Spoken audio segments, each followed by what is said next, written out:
Ishte një nga ato momente kaotike dhe të paparashikueshme që ndodhin vetëm në shtëpinë e Big Brother. Bia po kryente rutinën e saj të zakonshme, kur Ludo e pa duke u larë dhe vendosi të përfshihej pak në situatë.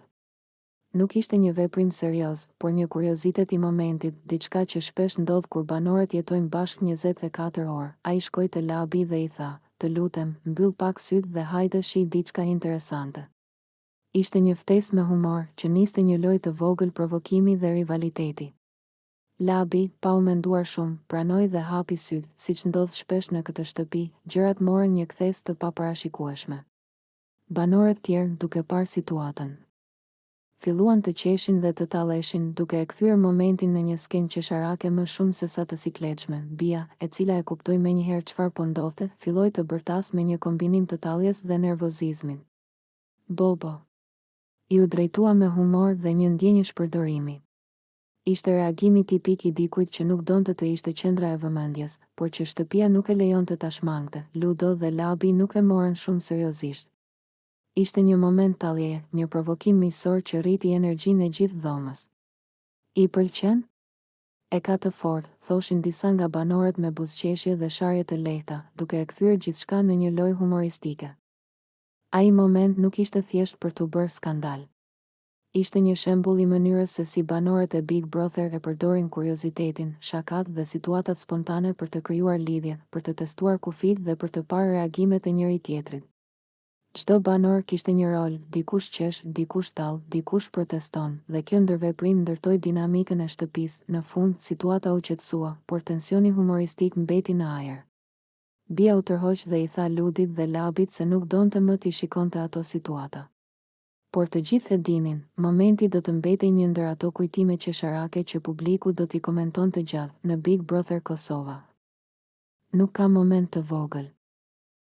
Shtëpia e Big Brother Kosovës ishte e mbushur me energji të çuditshme atë mbrëmje. Banorët ishin përqendruar në një bisedë që filloi me lojë dhe sfidë, por që shpejt mori një tjetër ngjyrë kur Labi dhe Dolce nisën të flasin me njëri tjetrin me batuta provokuese. "Hajde, preki pak bikinin tim," tha Labi me një buzëqeshje të lehtë, duke e thënë më shumë si lojë dhe sfidë humoristike se sa si kërkesë serioze. Dolce qeshi, por nuk e la pa përgjigje. "Edhe unë po të prek pak tendin," tha ajo, duke ja kthyer sfidën në mënyrë të barabartë. Ajri u mbush me tension të lehtë, por më shumë me qeshje dhe buzëqeshje të shoqëruara me shikime tallëse. Banorët e tjerë qëndronin me kureshtje, duke vëzhguar si zhvillohej ky duel i forcës, pa pasur nevojë për ndonjë veprim të madh. Ishte një lloj sfide që nuk ishte fizikisht serioze, por tregonte guximin, lojën psikologjike dhe vetbesimin e secilit. "Po kush ka më të fortë?" pyeti Labi, duke i dhënë situatës një nuancë konkurruese. Dolce qeshi dhe ngriti vetullat, duke treguar se nuk do të dorëzohej lehtë. "Ti mendon se je më i fortë se unë? Hajde të shohim," i tha ajo me zë të gëzuar dhe një ton të provokuar. Ky moment u kthye në një lojë të tërë të shpirtit. Kush mund të ruante qetësinë? Kush mund të tallte më mirë dhe kush mund të bëhej më qesharak për të fituar mbështetjen e shikuesve dhe banorëve të tjerë? Çdo fjali, çdo shikim, çdo buzëqeshje kishte rëndësi. Banorët e tjerë filluan të ndërhynin me komente tallëse. Disa e nxirrnin Labin më të guximshëm, disa Dolcen më të zgjuar. Por e gjithë situata mbeti e sigurt dhe e qeshur, nuk kishte asnjë presion, asnjë tension të vërtetë. Ishte një moment që tregonte lojën e karaktereve, humorin dhe dinamikën që Big Brother Kosova i ka bërë të njohura. Në fund, askush nuk e shpalli fituesin. Çdo banor u rikthye në vendet e tij, por buzëqeshjet dhe shikimet e ndërsjella lanë një gjurmë në atmosferën e shtëpisë. Ishte një tjetër moment i vogël, por i paharrueshëm, një mënyrë për të. Mbrëmja kishte rënë qetë mbi shtëpinë e Big Brother Kosovës dhe banorët po përgatiteshin për gjumë. Alba u afrua drejt dhomës së gjumit ku tashmë ishin shtrirë Labi dhe kushtrimi. Duke u futur në krevat për trileqe, atmosfera duke i relaksuese dhe banorët buzëqeshnin duke ndarë batuta të lehta pas një dite të gjatë, por pa pritmas, një erë e çuditshme dhe e fortë depërtoi në dhomë. Alba e ndjeu menjëherë dhe ngriti hundën, e habitur. "Nga vjen kjo erë?" pyeti ajo, duke u përpjekur të mos qeshte dhe njëkohësisht të kuptonte se çfarë po ndodhte. Labi dhe kushtrimi ngritën kokat dhe për një moment heshtja mbuloi krevatin. Alba nuk mundi të qëndronte e qetë. "E kjo era?" Vazhdoi ajo, duke lëshuar një buzëqeshje të lehtë, por me ton pak shqetësues, Dolce, që deri atë moment kishte qenë jashtë dhomës, hyri duke u çudit sepse të gjithë po shikonin kaq serioz. Ah, kjo, tha ajo, me një zë të qeshur dhe një lëvizje të dorës. Është era e çorapeve të Dolces. Na mbyti. Alba dhe të tjerët nuk mund të bënin dot pa qeshur. Atmosfera që sapo kishte qenë e qetë u kthye menjëherë në një moment humoristik, ku e gjithë lodhja dhe tensioni i ditës u harruan për pak. Vini re, thiri Dolce, duke e bërë situatën edhe më dramatike. Hajde, merr tangat dhe çorapet, se i ke lënë këtu në dhomën e gjumit. Alba, labi dhe kushtrimi shpërthyen në të qeshura. Ishte një ndër ato momente që nuk planifikohen, që nuk mund të parashikohen dhe që bëhen të paharrueshme për banorët dhe për publikun. Çorapet e lëna pas nga Dolce ishin bërë papritmas protagonistët e një nate qesharake dhe të çuditshme, që tregonte se në këtë shtëpi gjithçka mund të ndodhë, ndërkohë që të tre shtriheshin përsëri në krevat. Era u shpërnda, por e qeshura mbeti. Momenti nuk ishte vetëm për të bërë humor, ai krijoi edhe një ndjenjë bashkëjetese, një lidhje të çuditshme dhe të lehtë midis banorëve. Ndonjëherë nuk ka nevojë për gjëra të mëdha për të ndjerë afërsinë, ndonjëherë mjafton një erë e çuditshme dhe një tu. Mbrëmja kishte rënë qetë mbi shtëpinë e Big Brother Kosovës. Dritat ishin zbehur dhe lodhja e ditës ndihej në ajër. Alba u afrua drejt dhomës së gjumit, aty ku ishin shtrirë tashmë Labi dhe kushtrimi. Të dy dukeshin të relaksuar, me buzëqeshje të lehta, sikur momenti ishte i natyrshëm dhe pa tension. Po vjen me fjet me neve? E pyeti njëri prej tyre, me një ton të thjeshtë, pa e bërë situatën më të madhe se ç'ishte. Alba nuk hezitoi fare, po, tha direkt, pa menduar dy herë. Ishte një përgjigje spontane, që erdhi si diçka e natyrshme, jo e llogaritur. Ajo u fut në shtrat dhe u pozicionua mes kushtrimit dhe Labit. Të tre dukeshin rehat, madje edhe të lumtur në atë çast. Nuk kishte nervozizëm, nuk kishte siklet. Vetëm një ndjenjë afërsie dhe shoqërie që shpesh lind në izolimin e asaj shtëpie. Jorgani u tërhoq mbi ta dhe bisedat u ulën në zë. Disa batuta të lehta, disa të qeshura të mbytura, dhe pastaj gjithçka u qetësua. Kamerat vazhdonin të regjistronin, por pa dhënë asgjë konkrete. Çfarë ndodhi poshtë Jorganit nuk u pa dhe nuk u dëgjua. Gjithçka mbeti në kufirin e supozimeve, pikërisht kjo e bëri momentin edhe më të komentuar. Banorët e tjerë nisën të flisnin, të hamendësonin, të nxirrnin përfundime sipas mënyrës së tyre. Por realiteti mbeti i paqartë. Nuk pati zhurmë, nuk pati skena. Vetëm tre persona që ndanin një shtrat dhe një moment qetësie. Alba dukej e qetë. Nuk po kërkonte vëmendje, as nuk po përpiqej të dërgonte mesazhe. Ishte thjesht aty, në një çast ku ndoshta ndihej më pak vetëm. Labi dhe kushtrimi, nga ana tjetër, dukeshin po aq të natyrshëm, sikur situata të mos ishte as pak e jashtëzakonshme, në shtëpinë e Big Brother Kosovës, ku çdo veprim analizohet dhe çdo detaj zmadhohet. Ndonjëherë edhe një gjest i thjesht bëhet temë e madhe. Por ajo natë mbeti e mbështjellë me heshtje, në një Jorgan që nuk tregoi asgjë, duke lënë gjithçka në imagjinatën e publikut, dhe ndoshta pikërisht kjo ishte ajo që e bëri momentin kaq të komentuar, jo ajo që u pa. Alba rinte ulur në qoshen e oborrit, me shikimin e humbur diku larg, sikur po kërkonte diçka që nuk ishte më aty. Labi u afrua ngadalë, e ndjeu që diçka po e mundonte. Nuk e pyeti menjëherë. E la heshtjen të fliste pak, pastaj Alba pshërti u thellë, "Aman, o Lab." Tha ajo me një zë që mezi mbahej. "Ai më ka harru." Labi e pa me vëmendje, pa ndërhyrë. Alba vazhdoi, sikur fjalët t'i kishin mbetur peng për shumë kohë. "Janë bë 2 muaj tash. 2 muaj pa asnjë shenjë, pa asnjë fjalë. Dhe unë zbesoj ma që ai është me mu. Liam. Më duket se e ka humbur rrugën." Zëri ju drodh në fund të fjalisë. Nuk ishte inat në fjalët e saj, ishte zhgënjim i pastër. "Ndoshta jashtë gjërat ndryshojnë shpejt," shtoi ajo. "Njerëzit harrojnë më lehtë se sa mendojmë. Jeta ecën, e ti mbetesh duke pritur diçka që s'po vjen." Labi e dëgjonte me kujdes, me atë qetësinë që të jep vetëm dikush që nuk të gjykon. Alba e uli kokën për një çast, pastaj foli më qetë, por më thellë. "E kam dash shumë," tha. "Nuk po e them kot. E kam dash me zemër. Jo si loj, jo si muhabet kalimtar. Prandaj më dhem." Ajo qeshi lehtë, një buzëqeshje e hidhur, e çuditshme, a?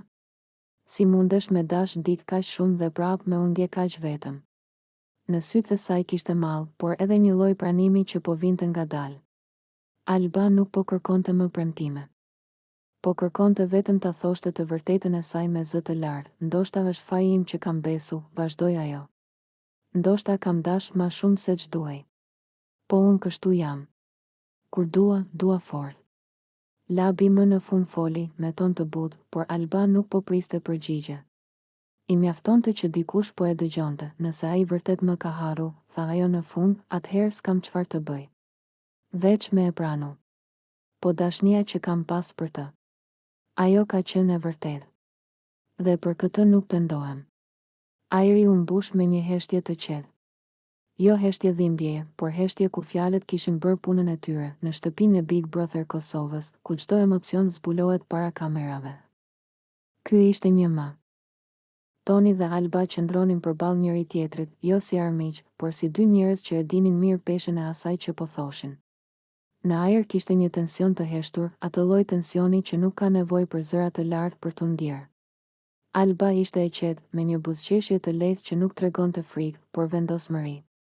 Toni, përkundrazi, fliste drejt për drejt, pa e mbështjell mendimin me fjalë të kota. Veje bast, tha Alba, duke e parë drejtë në sy. Dalime në nominim, koke me koke.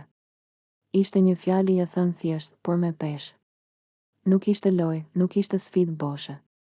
Ishte një provë force, një përballje ku secili do të mbante përgjegjësi për emrin dhe qëndrimin e vet. Toni buzëqeshi lehtë, jo me ironi, por me një lloj sigurie që vinte nga brenda. Hajde, ja ktheu. Ta shohim sa e fortë je. Fjalët e tij nuk ishin kërcënim. Ishin një pranim i sfidës. Ai e dinte se një nominim koke me koke nuk fal askënd. Aty nuk ka aleanca që të shpëtojnë, nuk ka justifikime. Vetëm publiku, vetëm qëndrimi yt, vetëm ajo çfarë ke treguar deri në atë moment. Alba nuk u tërhoq. Nuk uli syt, nuk ndryshoi ton. Për të, kjo ishte një mundësi për të treguar se nuk kishte ardhur për t'u fshehur pas askujt. Ajo kishte zgjedhur rrugën më të vështirë, por edhe më të ndershme. Nuk kam frikë, tha ajo qetë. Nëse duhet me dal ball për ball. Në atë moment, të dy e kuptuan se basti nuk ishte vetëm për nominimin. Ishte për krenarin, për besimin në vetvete, për mesazhin që donin të jepnin. Toni donte të tregonte se nuk shmanget nga përballjet.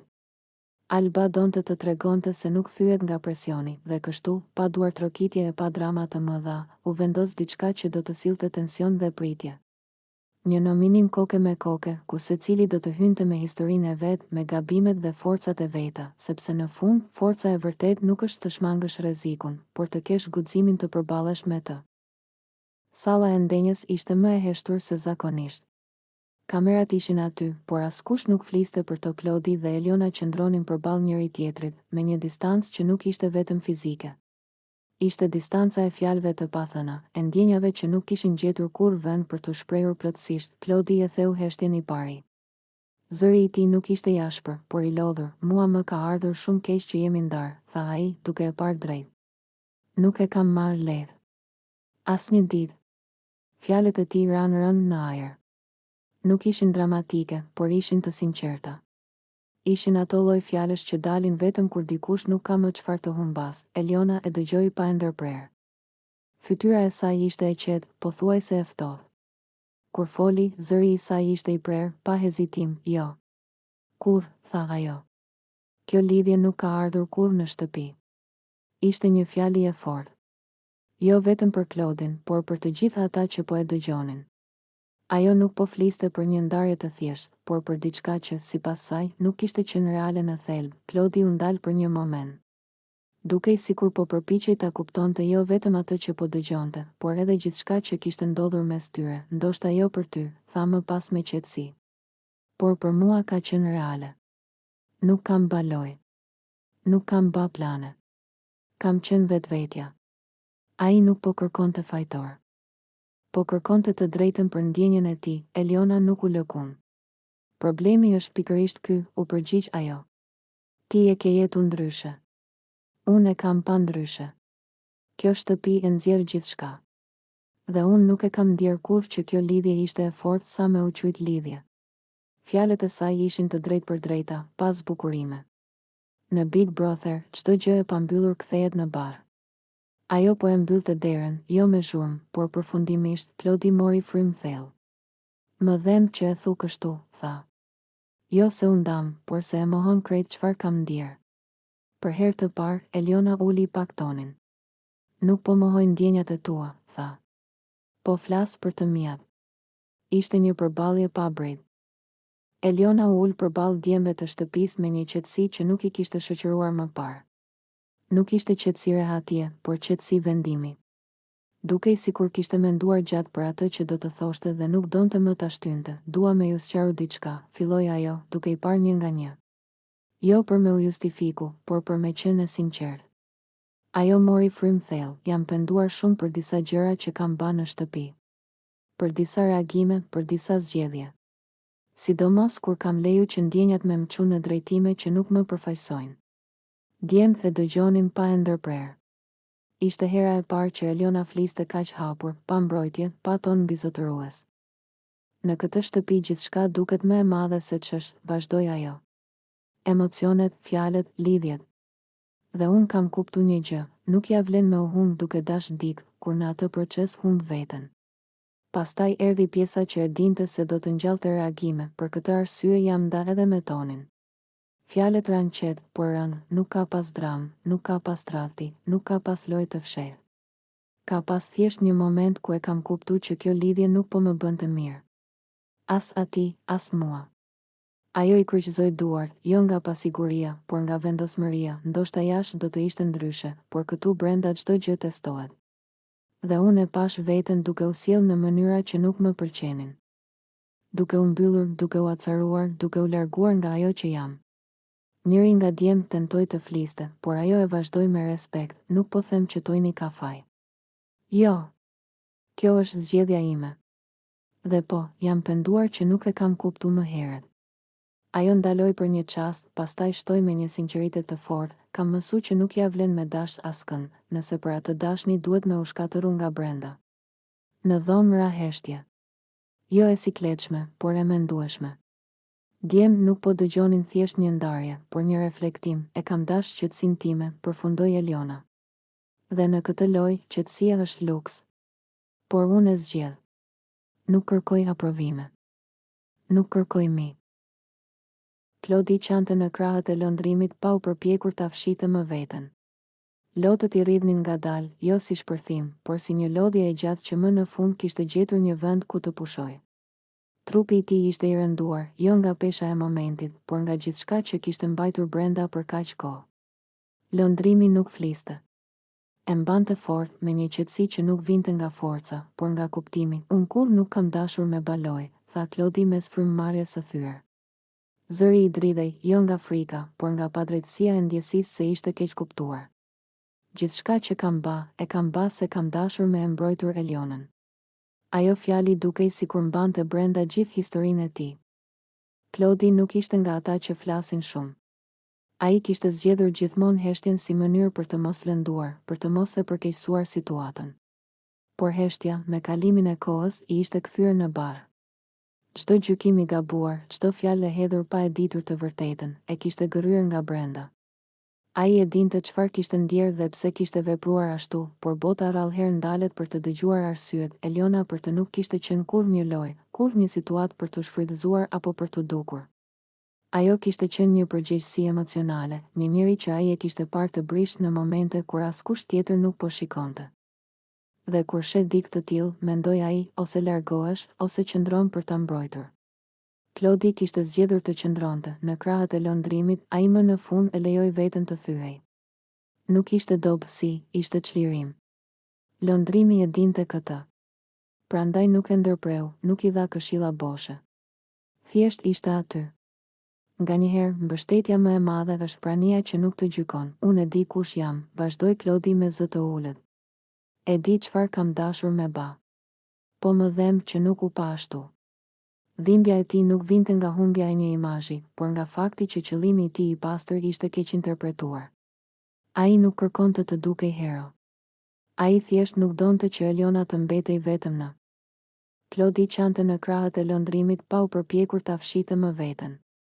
Lotët i rridhnin ngadalë, jo si shpërthim, por si një lodhje e gjatë që më në fund kishte gjetur një vend ku të pushoj. Trupi i tij ishte i rënduar, jo nga pesha e momentit, por nga gjithçka që kishte mbajtur brenda për kaq kohë. Lëndrimi nuk fliste. E mbante fort me një qetësi që nuk vinte nga forca, por nga kuptimi. Unë kur nuk kam dashur me baloj, tha Klodi mes frymëmarrjes së thyer. Zëri i dridhej, jo nga frika, por nga padrejtësia e ndjesisë se ishte keq kuptuar. Gjithçka që kam ba se kam dashur me e mbrojtur Elionën. Ajo fjali dukej sikur mbante brenda gjithë historinë e tij. Klodi nuk ishte nga ata që flasin shumë. Ai kishte zgjedhur gjithmonë heshtjen si mënyrë për të mos lënduar, për të mos e përkeqësuar situatën. Por heshtja, me kalimin e kohës, i ishte kthyer në barë. Çdo gjykim i gabuar, çdo fjalë e hedhur pa e ditur të vërtetën, e kishte gërryer nga brenda. Ai e dinte çfarë kishte ndjerë dhe pse kishte vepruar ashtu, por bota rrallëherë ndalet për të dëgjuar arsyet. Eliona për të nuk kishte qenë kurrë një lojë, kurrë një situatë për të shfrytëzuar apo për të dukur. Ajo kishte qenë një përgjegjësi emocionale, një njeri që ai e kishte parë të brisht në momente kur askush tjetër nuk po shikonte. Dhe kur shet dikë të tillë, mendoi ai, ose largohesh, ose qëndron për ta mbrojtur. Klodi kishte zgjedhur të qëndronte, në krahët e lëndrimit, ai më në fund e lejoi veten të thyej. Nuk ishte dobësi, ishte çlirim. Lëndrimi e dinte këtë. Prandaj nuk e ndërpreu, nuk i dha këshilla boshe. Thjesht ishte aty. Nganjëherë, mbështetja më e madhe është prania që nuk të gjykon. Unë e di kush jam, vazhdoi Klodi me zë të ulët. E di çfarë kam dashur me ba. Po më dhem që nuk u pa ashtu. Dhimbja e tij nuk vinte nga humbja e një imazhi, por nga fakti që qëllimi i tij i pastër ishte keq interpretuar. Ai nuk kërkonte të dukej hero. Ai thjesht nuk donte që Eliona të mbetej vetëm në